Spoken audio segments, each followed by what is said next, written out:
discussed about the objects, materials and three properties of materials, right? सबसे पहले हमने object के बारे में डिस्कस करा था कि ऑब्जेक्ट्स क्या होते हैं, ठीक है, उनकी सॉर्टिंग हम कैसे कर सकते हैं, राइट? ऑब्जेक्ट्स को बनाने के लिए क्या चाहिए होता है, मटेरियल्स चाहिए होता है। इसीलिए हमने सबसे पहले किसी भी ऑब्जेक्ट है उसको बनाने के लिए हमें क्या देखना पड़ेगा कि सबसे पहले हमने मटेरियल की प्रॉपर्टीज को देखना पड़ेगा कि कौन सा मटेरियल कैसा है, उसकी प्रॉपर्टीज कैसी हैं, ताकि हम उस ऑब्जेक्ट को बना सके। उसका एग्जाम्पल भी मैंने दिया था, एक क्लोथ और एक क्ले कप, ठीक है। तो कौन सा हम किसके लिए क्या बनाएंगे, कौन सा मटेरियल यूज करेंगे कप को बनाने के लिए, राइट? तो यही है कि सबसे पहले हमें मटेरियल्स की प्रॉपर्टीज को स्टडी करना पड़ता है, उनकी सॉर्टिंग करनी पड़ती है, अलग अलग उनकी प्रॉपर्टीज के हिसाब से उनको सेपरेट करना पड़ता है, फिर हम ऑब्जेक्ट को बना सकते हैं। क्लियर? उसके बाद सबसे पहले हमने थ्री प्रॉपर्टीज डिस्कस करी थी। फर्स्ट था हार्डनेस, फर्स्ट थी अपीयरेंस, सेकेंड थी हार्ड और सॉफ्टनेस, थर्ड वन भी हमने डिस्कस कर ली थी। आज हम फोर्थ वन डिस्कस करेंगे। थर्ड वन क्या थी, सॉल्युबिलिटी, राइट? फर्स्ट थी अपीयरेंस, सेकेंड थी हार्डनेस और थर्ड थी सॉल्युबिलिटी, राइट? आज हम फोर्थ वन डिस्कस करेंगे कि फोर्थ प्रॉपर्टी कौन सी है उसकी। क्लियर? तो देखिए उसकी फोर्थ प्रॉपर्टी कौन सी है, फ्लोट और सिंक। अब आपको पता होगा कुछ मटेरियल क्या करते हैं, वाटर में फ्लोट हो जाते हैं, फ्लोट करते हैं, ऊपर तैरते हैं। कुछ मटेरियल्स वाटर में क्या हो जाते हैं, सिंक हो जाते हैं। ऐसा क्यों होता है? अब आपने पहले भी डिस्कस हम कर चुके हैं कि फ्लोट और सिंक ऐसा क्यों होता है, कि वो फ्लोट क्यों करते हैं और वो सिंक क्यों करते हैं। क्लियर? अब वो हम डिस्कस करेंगे। देखिए objects which are denser than water sink. वो कह रहे हैं कि जो ऑब्जेक्ट क्या करते हैं, जिसकी डेंसिटी ज्यादा है, वाटर्स, जिन ऑब्जेक्ट की डेंसिटी ज्यादा है वाटर से, वो क्या हो जाते हैं, नीचे बैठ जाते हैं, नीचे सिंक हो जाते हैं। जिन ऑब्जेक्ट्स या जिन मटेरियल्स की डेंसिटी ज्यादा है, ज्यादा, ठीक है, किससे, वाटर से, राइट? तो वो क्या हो जाते हैं, सिंक हो जाते हैं। क्लियर?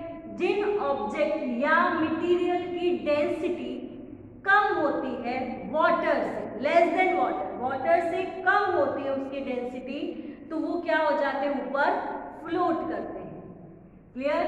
तो देखो objects which are denser than water sink, वो सिंक करेंगे, ठीक है, क्योंकि उनकी जो डेंसिटी है, ठीक है, वो क्या है, वाटर से ज्यादा है, राइट? तो वो सिंक हो जाते हैं। Where is object which are less denser than water, जिनकी डेंसिटी, ठीक है, जिनकी डेंसिटी वाटर से कम है, वो ऑब्जेक्ट्स क्या करते हैं, ऊपर फ्लोट करते हैं। क्लियर?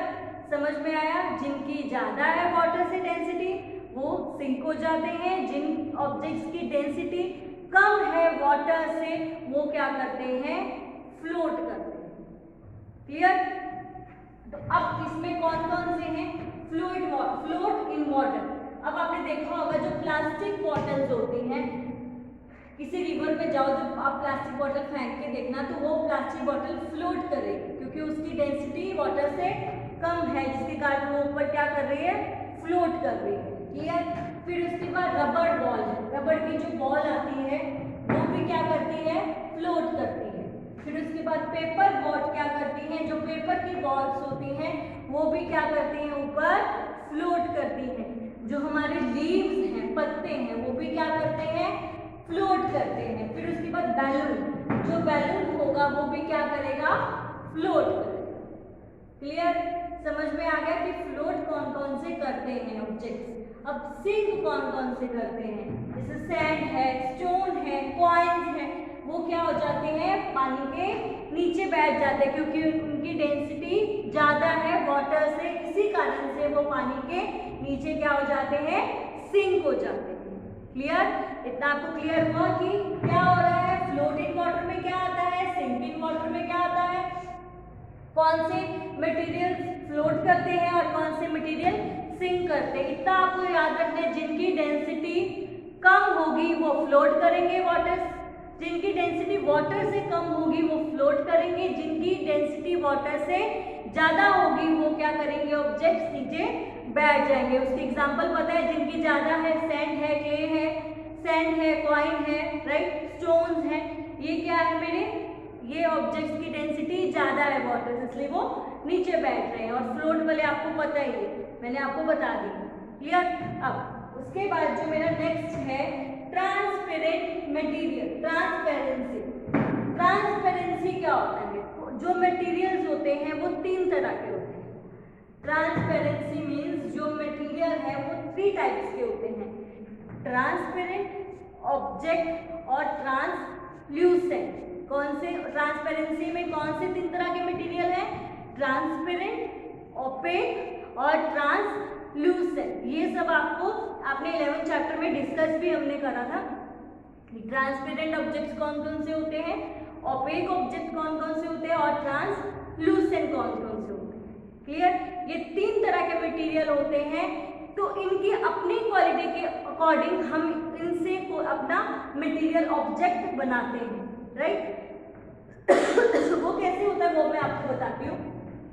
दो सब्सटेंस और material through which things can be scene. अब आपको पता है कि जो ट्रांसपेरेंट मटेरियल है, मेरे सामने ग्लास है, ठीक है, तो ग्लास के बीच में से मैं अपने सामने वाला ऑब्जेक्ट देख सकती हूँ ना, ठीक है। तो जिन मटेरियल से क्या हो जाता है कि मैं लाइट पास आउट हो रही है और मैं उसके अंदर से सामने वाला ऑब्जेक्ट क्या है, अपने जो सामने है वो मैं उसमें से देख सकती हूँ, तो वो क्या है, मेरे ट्रांसपेरेंट ऑब्जेक्ट्स होते हैं, जिसके अंदर से मैं दूसरे ऑब्जेक्ट्स को शो कर सकती हूँ। मेरे अब सामने चेयर पड़ी है, ठीक है, और मेरे सामने एक ग्लास है, ट्रांसपेरेंट ग्लास, तो उसमें से लाइट पास आउट हो रही है तो सामने मैं उसमें से चेयर को देख सकती हूँ, क्लियर।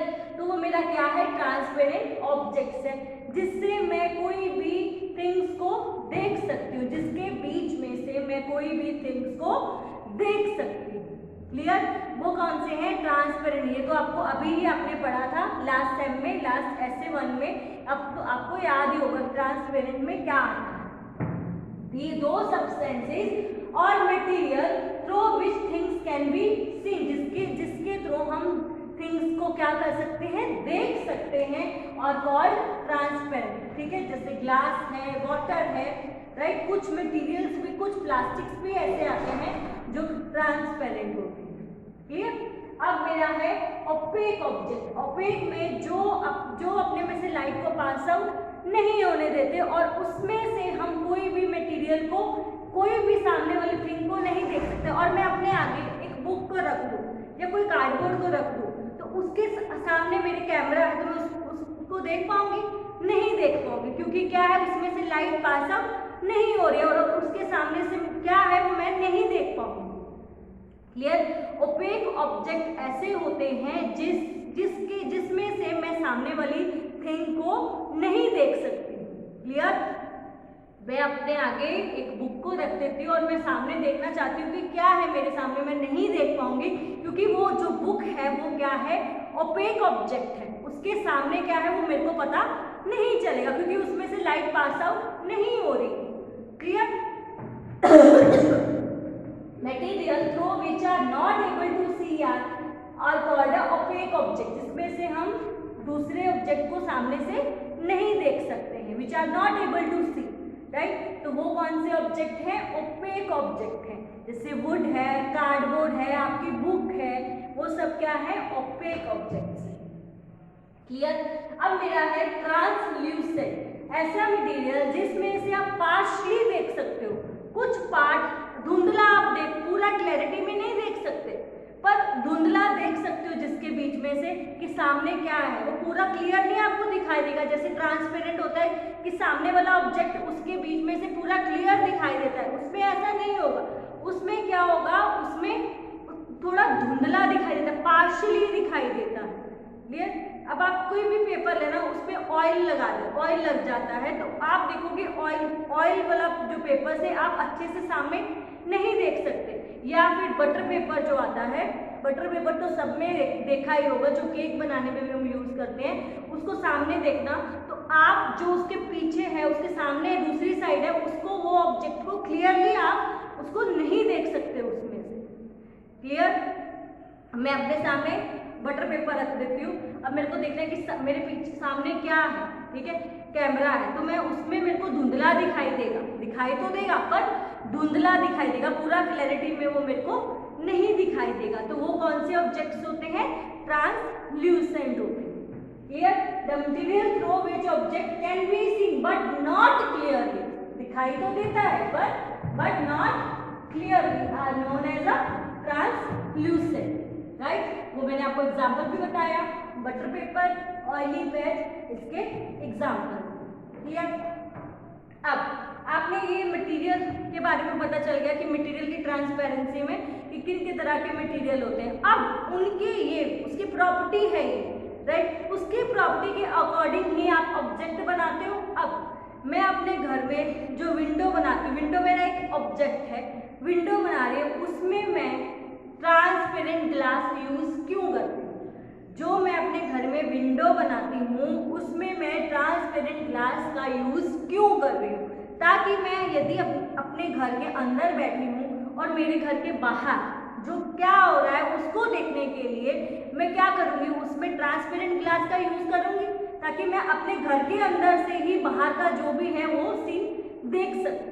राइट? इसीलिए मैं उसमें ट्रांसपेरेंट ग्लास का यूज करती हूँ। अब आप लेबोरेटरी में जो भी लैब्स होती हैं उसमें जो केमिकल्स डाले गए होते हैं, उसमें जो बॉटल्स होती हैं वो ट्रांसपेरेंट होती है, ताकि आपको पता चल जाए कि उस केमिकल का कलर क्या है, उसके अंदर कौन सा केमिकल है।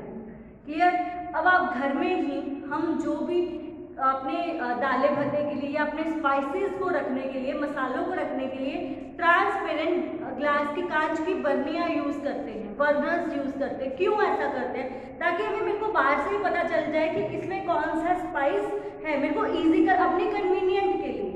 क्लियर? फिर आप मिठाई शॉप में जाते हो, स्वीट शॉप में जाते हो, आप बाहर उसका जो ग्लास होता है जिसको अंदर स्वीट्स रखी गई होती हैं वो भी कैसा होता है? ट्रांसपेरेंट होता है। तब भी तो आप बाहर से ही देख लेते हो कि यहाँ पे कौन सी मिठाई अवेलेबल है, कौन सी स्वीट अवेलेबल है। वहाँ पे क्या है? ऑब्जेक्ट को उसकी कन्वीनियंट के अकॉर्डिंग, उसकी प्रॉपर्टीज के अकॉर्डिंग क्या है, उसमें मटेरियल का यूज करा गया है उस ऑब्जेक्ट को बनाने में। क्लियर? फिर उसके बाद आप जो ओपेक का, अब ओपेक में आप क्या करते हो? जो आपके घर के बाहर के डोर होते हैं, ठीक है, वो आप उसको उसमें या वुडन का यूज करते हो या किसी मेटल का या आयरन का यूज करते हैं। क्यों? ताकि हमें जो हमारा जो गेट है उसमें से कोई भी पर्सन अंदर ना देख सके। ठीक है, इसलिए तो बाहर के जो गेट्स हैं या तो वो हम वुडन के बनाते हैं, ठीक है, या फिर हम अपने उसमें मेटल्स के बनाते हैं, कोई भी मेटल यूज करते हैं, क्योंकि वो ओपेक ऑब्जेक्ट है, ओपेक मटेरियल है, उसमें से हम नहीं देख सकते हैं। इसीलिए अपनी कन्वीनियंट के लिए, अपने यूज के लिए और पता करने के लिए हमने उसकी प्रॉपर्टीज को स्टडी करा कि इस ऑब्जेक्ट में को बनाने के लिए कौन सा मैं मटेरियल यूज करूंगी, क्योंकि मैंने उसकी प्रॉपर्टीज, मेरे को पता चल गई कि ये उसमें प्रॉपर्टीज है, ये उसकी उसमें वो है, मतलब उसकी कैरेक्टरिस्टिक है, तो ही मैं वो ऑब्जेक्ट बना पाऊंगी। क्लियर? अब लास्ट टॉपिक है इस चैप्टर का, व्हाई सॉर्टिंग ऑफ मटेरियल और ऑब्जेक्ट इज नीडेड। वो कह रहे हैं सॉर्टिंग ऑफ मटेरियल और ऑब्जेक्ट इज नीडेड क्यों होती है? मटेरियल्स और ऑब्जेक्ट का सॉर्टिंग क्यों करते हैं? क्यों हम उसका मटेरियल्स, जो बार बार मैंने इस चैप्टर में पढ़ाया कि हम मटेरियल्स की सॉर्टिंग करते हैं, ऑब्जेक्ट्स की सॉर्टिंग करते हैं, ऐसा क्यों करते हो?